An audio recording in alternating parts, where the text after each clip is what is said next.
नमः सिद्धेभ्यः। त्रैलोक्यं सकलं त्रिकालविषयं सालोकमालोकितं साक्षादेन यथा स्वयं करतले रेखात्रयं साङ्गुलिं रागद्वेषभयामयन्तकजरा लोलत्वलोभादयो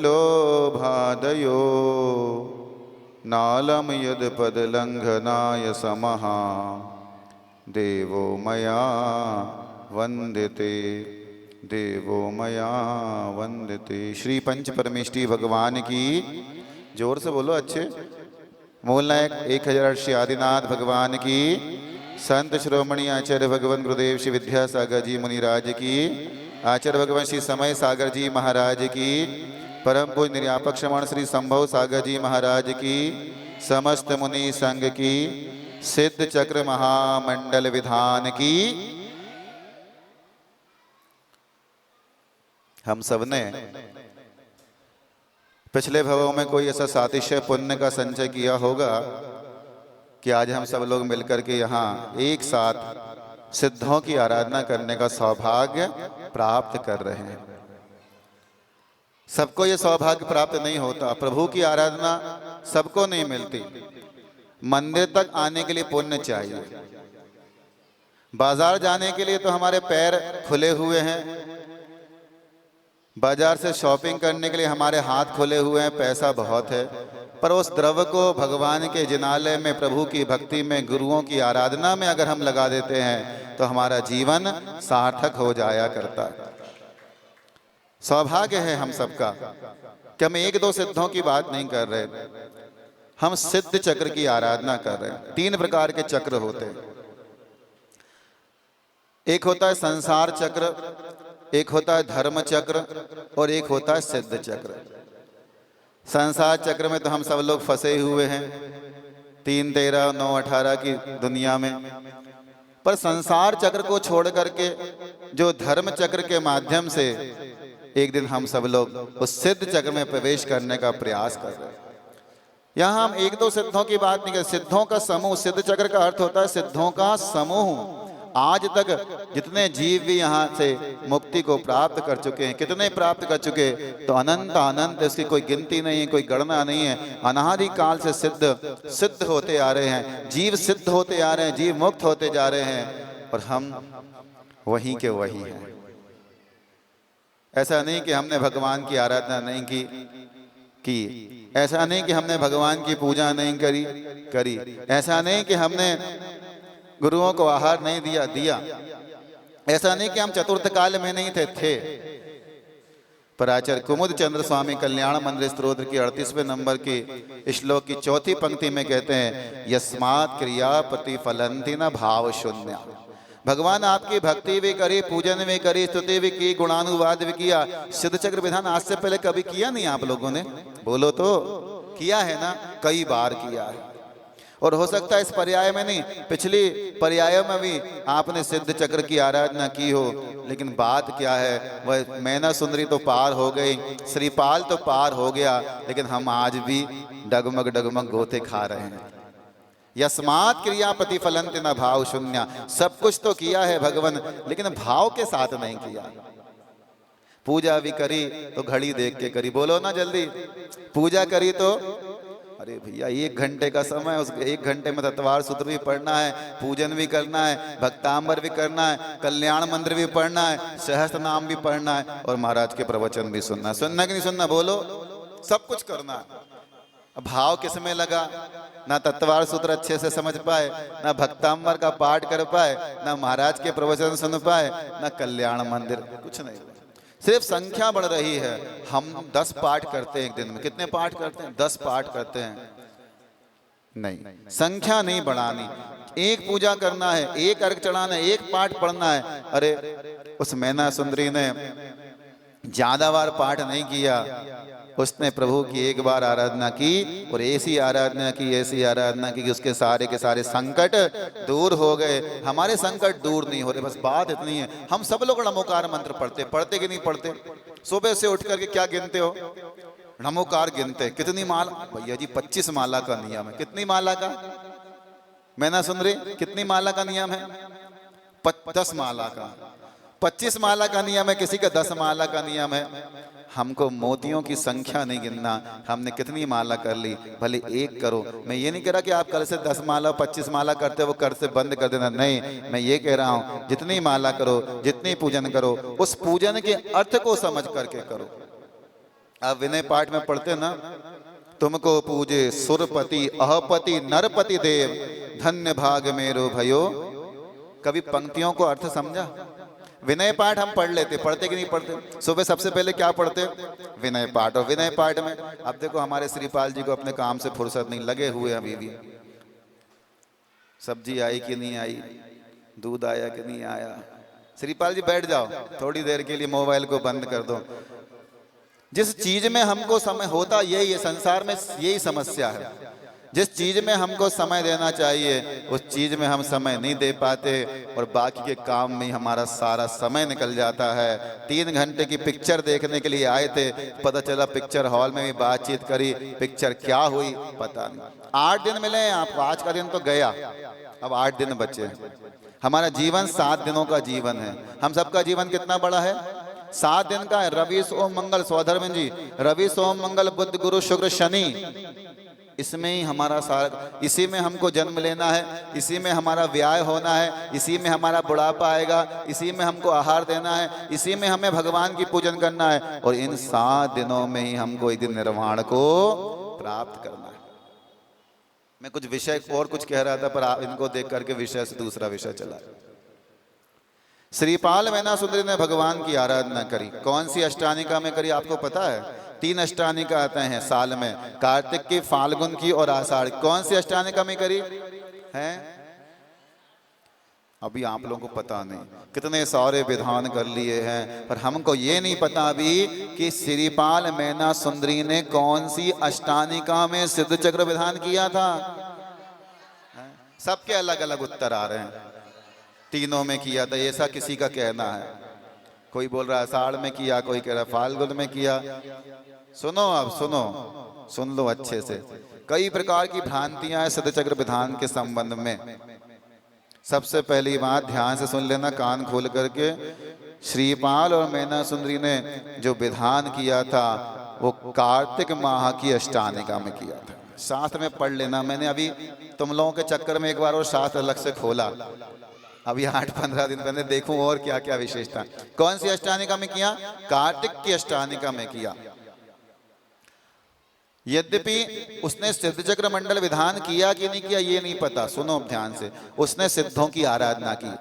किसी से भी चर्चा हुई, साथ में जब पढ़ा गया उसमें यही लिखा कि सिद्धों की आराधना की, सिद्धों का गुणानुवाद किया, सिद्धों की स्तुति करी, सिद्ध भक्ति करी। सिद्ध भक्ति आज की तो है नहीं, कब से है सिद्ध भक्ति? जब से सिद्ध हैं तब से सिद्ध भक्ति है। सिद्ध कब से हैं? अनादिकाल से सिद्ध हैं, और अनंत काल तक होते रहेंगे तो सिद्ध भक्ति भी हमेशा होती रहेगी। 8 दिन तक उन्होंने प्रभु की आराधना की। नंदीश्वर का व्रत होता है ना, यद्यपि अष्टानिका का और सिद्ध चक्र महामंडल विधान का आपस में कोई दूर दूर तक संबंध नहीं है। क्यों? क्योंकि अष्टानिका में देवतागण कहां पर जाते हैं? नंदीश्वर दीप जाते हैं। ये बात अलग है। 8 पूजन हैं, 8 दिन के अर्घ हैं, इसलिए अपन लोगों ने उस 8 दिन को 8 पूजन के साथ सिद्ध चक्र, कोई बाधा नहीं है उसमें। भगवान की आराधना तो कर रहे हैं हम, लेकिन उसके मर्म को भी हमको समझना पड़ेगा। ये समझना पड़ेगा आज आपको कि आखिर श्रीपाल को कुष्ठ रोग हुआ तो क्यों हुआ? क्यों हुआ? मुनि राज के लिए अपशब्द कहा था, बुरा कहा था। ध्यान रखना, कभी भी नींद में भी, स्वप्न में भी, अथवा जानबूझ करके भी कभी किसी मुनिराज के विषय में अपना मुख नहीं खोल देना। उनकी वो जाने, अपना कर्म सिद्धांत बड़ा अच्छा है। स्वयं कतम कर्म यदात्मना पुरा फलम तदीयम लभते शुभाशुभम परेण दत्तम यदि लब्धते स्फुटम स्वयं कतम कर्म निरर्थकम तदा। बड़ी सुंदर बात आचार्य अमित गति महाराज ने सामायिक पाठ में लिखी है। अपने अर्जित कर्म बिना इस प्राणी को जग में, अन्न कोई ना सुख दुख देता कहीं किसी मग में। ऐसा अडिग विचार बनाकर तुम निज को मोड़ो, अन्न तुम्हें सुख दुख देता है ऐसी हट छोड़ो। तुमको सुख कौन देता है और दुख कौन देता है? कौन देता है? कर्म देता है। कर्म किसने किया? हमने किया। लेकिन जब कर्म का उदय आता है, हम हमेशा हमेशा दूसरों को ही दोषारोपण करते कि नहीं करते कि उन्होंने ऐसा हमारे साथ में किया। ध्यान रखना, जैन कर्म सिद्धांत कहता है कोई किसी का करता नहीं है, कोई किसी का हरता नहीं।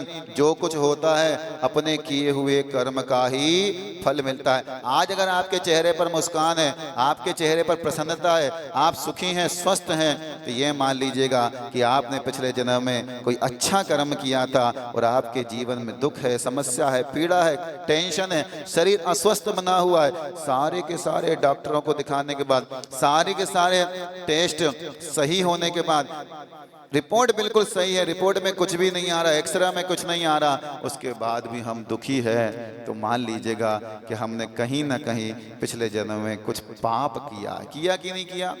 अपन सब लोग, जितने लोग दुनिया में हैं, कोई भी दूध का धुला नहीं है, क्योंकि दूध का धुला होता तो हम भगवान की वेदी में जाकर के बैठे होते, आज यहाँ पर बैठे नहीं होते।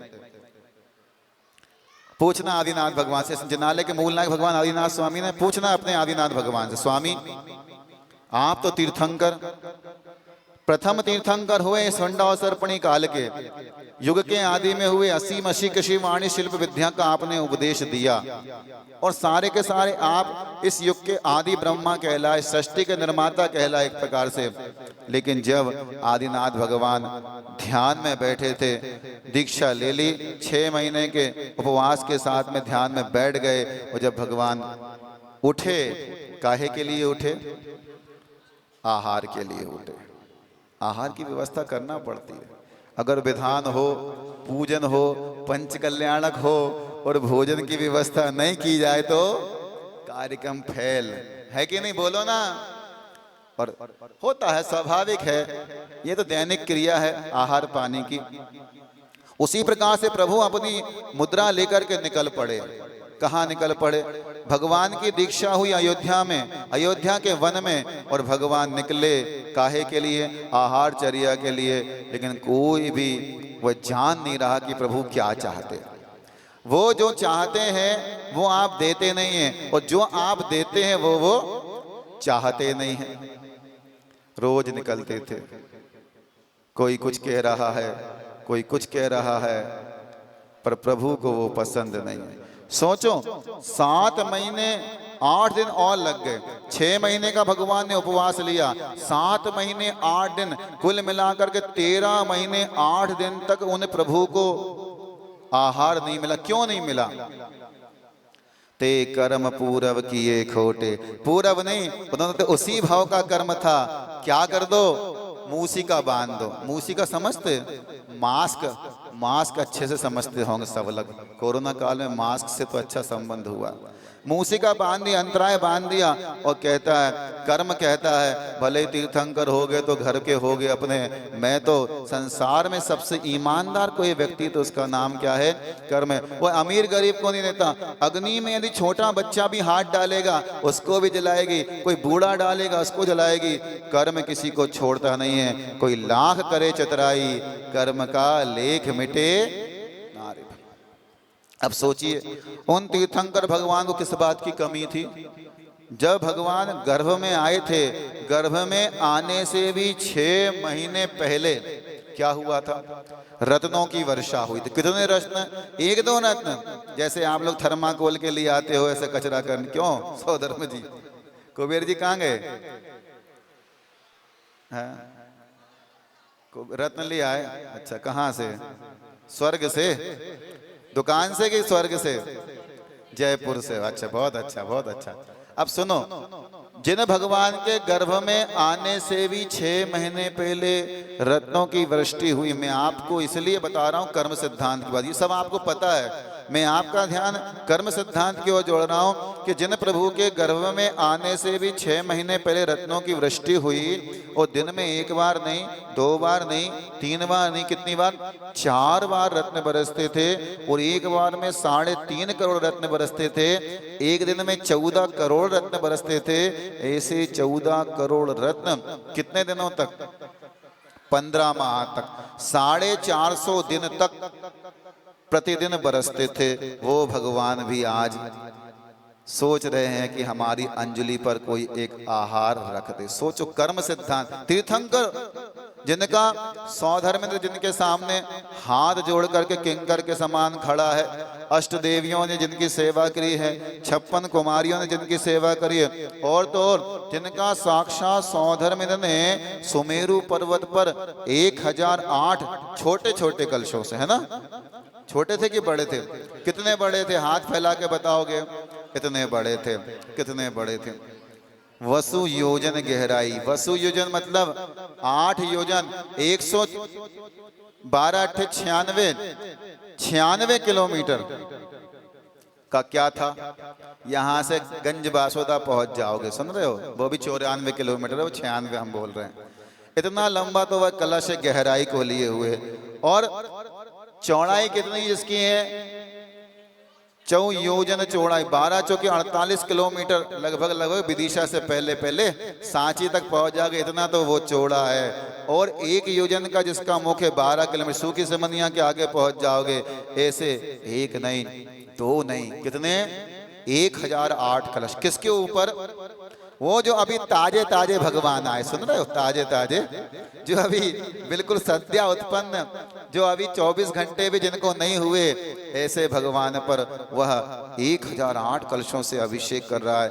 इससे पता चलता है उनका अतुल बल है, कितने बलशाली हैं। हमको यहाँ बरसात हो जाए, थोड़ा सा मौसम ठंडा गर्म हो जाए, छींक आ जाती, होती कि नहीं होती? सर्दी हो जाती है, लेकिन उनको कुछ नहीं हो रहा, अतुल बल के धनी है। ऐसे 1008 कलशों से भगवान का अभिषेक करा। वह तीर्थंकर भगवान भी आज क्या कर रहे हैं? सोच रहे हैं। मुद्रा लेकर के निकले, पर कोई जानता ही नहीं है, क्योंकि जब तक कर्म का उदय है तब तक कुछ होने वाला नहीं। सामने रखी हुई वस्तु भी हमारे को दिखती नहीं है, लेकिन जैसे ही मैं सोच रहा था, माता मरु देवी कुछ कर लेती, मरु देवी का दिमाग भी नहीं चल रहा।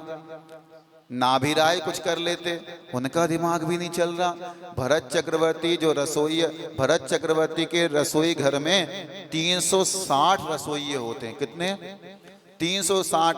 भरत ही कुछ कर लेता, कुछ नहीं करा। बाहुबली का बल भी काम नहीं आया, ब्राह्मी और सुंदरी की बुद्धि भी काम नहीं आई, और आदिनाथ भगवान के 101 पुत्र और 2 पुत्रियां थी, किसी का दिमाग काम नहीं कर रहा। अरे चलो ये तो मनुष्य हैं, छोड़ो, सौधर्मेंद्र के पास तो अवधि ज्ञान है, वह अवधि ज्ञान लगा लेता कि आखिर प्रभु क्या चाहते हैं। लेकिन सौधर्मेंद्र भी जाकर के किसी कोने में जाकर के सो गया। यद्यपि सोता नहीं है, आंख की पलक ही नहीं झपकती। इंद्रों की, स्वर्ग के देवताओं की पलक नहीं झपकती, पर कहने में आता है कि वह सौधर्मेंद्र भी कहीं जाकर के सो गया। अब बताओ, जिनको उसी भाव से मोक्ष जाना है, नियम से तीर्थंकर प्रकृति का बंध उनके लिए हुआ है, नियम से सत्ता में उदय में आएगा, लेकिन वह कोई भी कुछ सुनने करने के लिए तैयार नहीं है। और जैसे ही कर्म का उपशमन हुआ, कर्म समाप्त हुआ, वैसे ही स्वप्न आ गया। सोचो, अभी तक किसी को स्वप्न नहीं आया क्या? सब लोग जाग रहे थे क्या? सोते पे ही स्वप्न आता है? नहीं, 2 तरह के स्वप्न होते हैं। एक बंद आंख का स्वप्न होता है, और एक खुली आंख का स्वप्न होता है। बंद आंख का तो जब आता है जब हम रात्रि में सो जाते हैं, पर दिन भर हम अपने दिमाग में कुछ ना कुछ योजनाएं प्लानिंग करते रहते, वो भी एक स्वप्न है, खुली आंख का। और जैसे ही समाप्त हो गया, 7 महीने 8 दिन समाप्त हो गए, वैसे ही क्या हो गया? किसको स्वप्न आ गया? राजा सोम, राजा श्रेयांश के लिए, सोम श्रेयांश के लिए स्वप्न आ गया। क्या आ गया? अरे मैंने श्रीमती की पर्याय में आहार दिया था, उनको आहार की विधि ज्ञात हो गई। आप लोगों ने भी आहार दिया ना, सब लोगों ने महाराज को आहार दिया। सोचो कितने पुण्यशाली हो आप लोग। साधु को आहार देना सामान्य बात नहीं होती।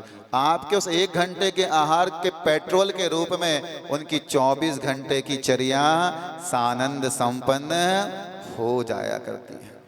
और जब समाप्त हो गया, स्वप्न का फल पुरोहित से जान लिया और पुरोहित ने कह दिया, राजन आज कोई महाभाग्यशाली, कोई बड़ा आदमी मतलब कौन बड़ा आदमी, कोई महाभाग्यशाली महापात्र आपके लिए मिलने वाला है। और खड़े हो गए द्वार पर। विधि उनको ज्ञात हो गई थी। कहाँ से चले थे? अयोध्या से चले थे। वो चलते चलते कहाँ पहुंच गए? हसनापुर पहुंच गए और आहार की विधि मिल गई। भगवान ने क्या लिया?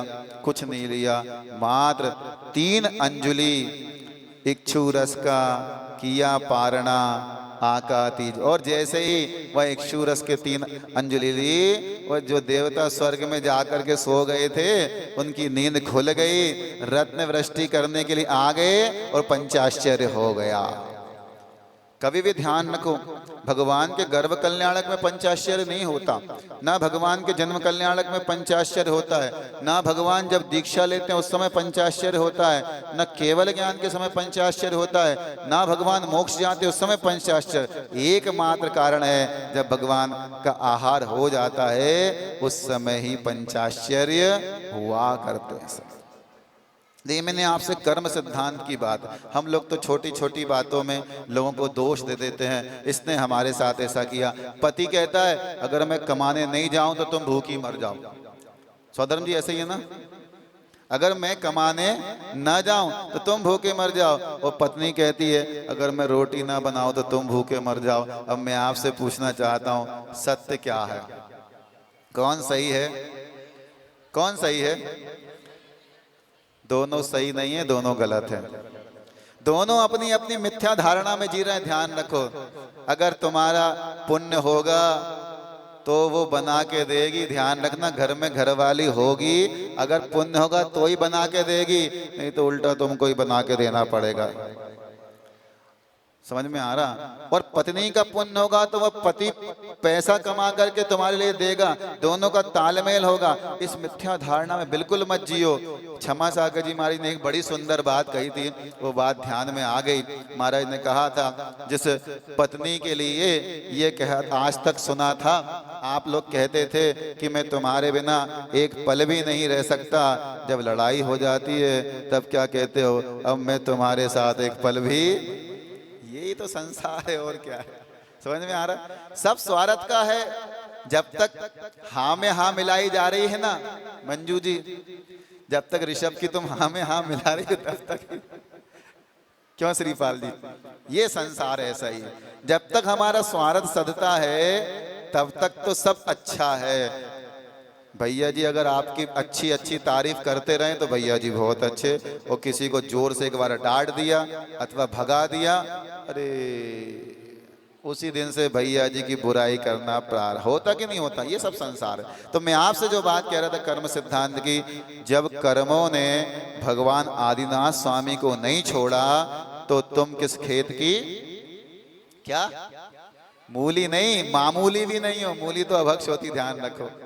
इसलिए कर्म सिद्धांत की बात ऐसे एक उदाहरण नहीं है, शास्त्रों में हजारों उदाहरण भरे पड़े हैं कि कर्म का फल मिलता है। चाहे सुकुमार महाराज को ले लो, चाहे सुकौशल महाराज को ले लो, चाहे गजकुमार महाराज को ले लो, पांडव किसी को भी ले लो, कोई सा भी उदाहरण ले लो, चाहे श्रीपाल मैना सुंदरी का ले लो। एक उदाहरण और विशेष में दे देता हूँ जिनकी आप लोग आराधना करते हो। किनकी आराधना करते हो? पार्श्वनाथ भगवान की। सबके फेवरेट भगवान कौन से हैं?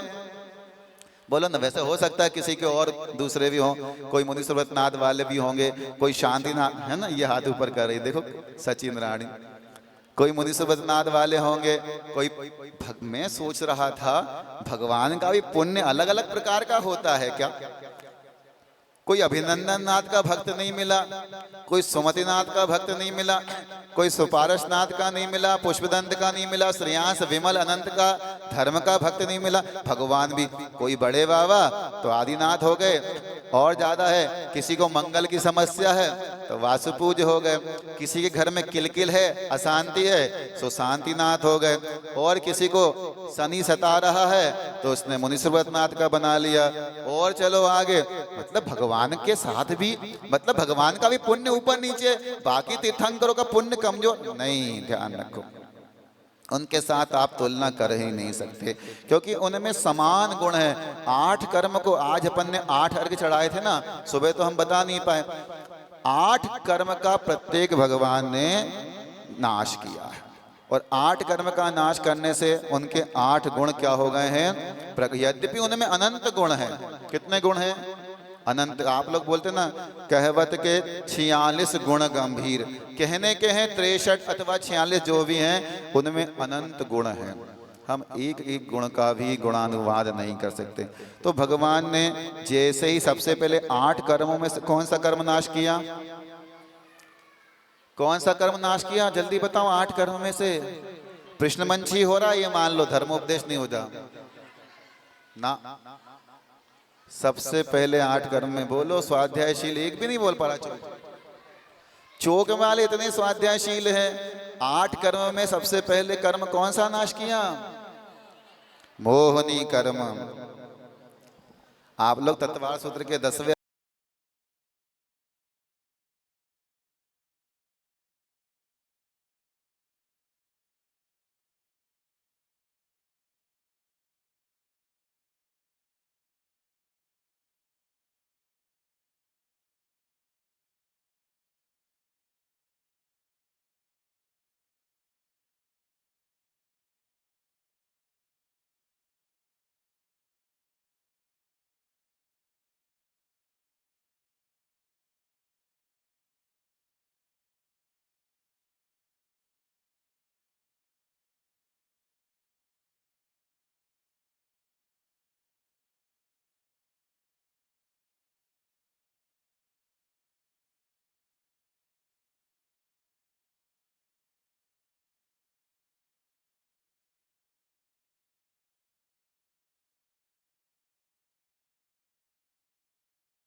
हाँ, एक तो नहीं पता, वही तो इसलिए तो हमने पूछा है आप लोगों से, हमें पता है कि वो आपको नहीं पता। अब सुनो, कितने साल से विनय पाठ पढ़ रहे, पढ़ रहे कि नहीं पढ़ रहे, बोलो ना जी जी, पढ़ रहे ना विनय पाठ। सबसे ज्यादा विनय पाठ में अविनय होती है। कैसे होती है? आप लोग जब आते हो अथवा लेट आते हो, विलम्ब से आते हो, फिर कोई माला ढूंढ रहा है, कोई जिनवाणी ढूंढ रहा है, कोई जिनवाणी में निकाल रहा है, कोई और जब तक पूरा विनय पाठ ही हो गया। सुरपति का अर्थ होता है सुधर्म सभा का अधिपति, सौधर्मेंद्र। ध्यान कर लेना, आज याद कर लेना, कौन? सुरपति मतलब सौधर्मेंद्र। तुमको पूजे सुरपति अहपति। अहि का अर्थ होता है सर्प, अहिपति का अर्थ होता है धरणेन्द्र, नागेंद्र, जो अधोलोक का, तीन लोक है ना, ऊर्ध्वलोक, मध्यलोक और अधोलोक। ऊर्ध्वलोक का स्वामी कौन हो गया? सौधर्मेंद्र। मध्यलोक का स्वामी कौन है? नरपति मतलब चक्रवर्ती। और अहिपति पाताल लोक का अथवा अधोलोक का, जिसको नागेंद्र कहते हैं अथवा धरणेन्द्र कहते हैं। ऐसे हे भगवान, आप तीनों लोकों के जो मुख्य हैं, प्रमुख हैं, मेयर हैं, उनसे आप क्या हैं? पूजित हैं। तो इन 8 दिनों में हम सिर्फ पंक्तियों को ना पढ़ करके उन पंक्तियों के रहस्य को भी थोड़ा सा जानने का प्रयास। आप लोग पार्श्वनाथ भगवान की पूजन भी करते कि नहीं करते? उसमें भी आप बहुत सारे पद्य श्लोक बोलते हैं, जयमाला में भी आप लोग पढ़ते हैं। लेकिन हम कोई भी अगर 2 पंक्तियां आपके सामने रख देंगे तो आप एक दूसरे का चेहरा देखेंगे, या तो हमारा चेहरा देखेंगे कि भैया जी आप स्वयं बता दीजिए, या फिर आजू बाजू वाले का देखेंगे। नहीं, आचार्य महाराज हमेशा कहते थे, देखो शब्द को तोड़ने से, अच्छी चीज याद आ गई आपके भाग्य से, शब्द को तोड़ने से और व्यक्ति को जोड़ने से। क्या? शब्द को तोड़ने से और व्यक्ति को जोड़ने से अर्थ निकलता है। समझ में आ रहा है? शब्द, किसी भी शब्द को तोड़ते तो उसका अर्थ निकलता है। शब्द को तोड़ने से और व्यक्ति को जोड़ने से, इधर देखो, शब्द को तोड़ने से अर्थ निकलता है और व्यक्ति को जोड़ने से अर्थ निकलता है। इसलिए इन अर्थों को भी समझेंगे। मुनिश्री भी कल से अथवा परसों से आपके लिए उन अभी 64 विधि विधान आएगा, उनके मुखारविंद से भी अपन सुनेंगे मंत्रों को। बहुत आराम के साथ, बड़े ठाठ के साथ विधान करना। क्यों ऋषभ भैया? अच्छे से करना है कि जल्दी जल्दी करना है? कि सुबह 8:30 पे पूरा खत्म करके 9 बजे भोजनशाला चालू है, 2 बजे तक? अरे नहीं भैया, तो इतना भी त्राही माम बहुत अच्छा। बड़े आनंद के साथ में सुबह का समय अपन ने 6:30 मतलब मैं 6 इसलिए नहीं बोल रहा कि मैं जितने बजे बोलता हूँ उतने बजे प्रारंभ करता हूँ। अगर आप लोगों को आधे घंटे पहले का है तो फिर कल का समय 6 बजे का है। समझ में आ रहा ना? तो 6:30 चालू करेंगे बड़े आनंद के साथ। कल भक्ति के साथ में प्रभु की आराधना करेंगे, मुनिश्री की मंगल। 10 बजे आप लोग बिल्कुल फ्री हो जाएंगे। आप उसके बाद में अपनी जाप करें, सबको 5-5 जाप ओम ब्रीम अरहम असी आउषा नमा यहाँ पर मंडल के सामने ही संपन्न करना। मैं समझता हूँ आज के लिए 9:15 हो गया, इतना ही आज के लिए पर्याप्त है। आज अपन ने क्या सीखा?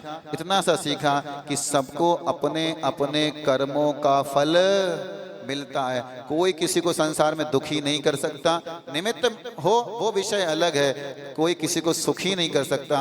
आपका पुण्य होगा, आपके चेहरे पर स्माइल होगी, आपके पाप कर्म का उदय होगा, आपकी आंख में आंसू। अभी तो सबका अच्छा चल रहा है ना, स्माइल है ना सबके चेहरे पर, बहुत अच्छा। अरे भगवान के समोषण में आकर के स्माइल नहीं करोगे तो कहाँ करोगे? नरकों में जाके करोगे क्या? इतना ही पर्याप्त समझता हूँ। जय बोलिए अहिंसा परमो धर्म की। आइए हम पहले जिनवाणी माँ की स्तुति कर लें, उसके बाद 15 मिनट में आपको प्रश्न मंच करके 9:05 पर हम आपको यहाँ से विदा करेंगे। सभी लोग खड़े हो जाएं। कल से जिनवाणी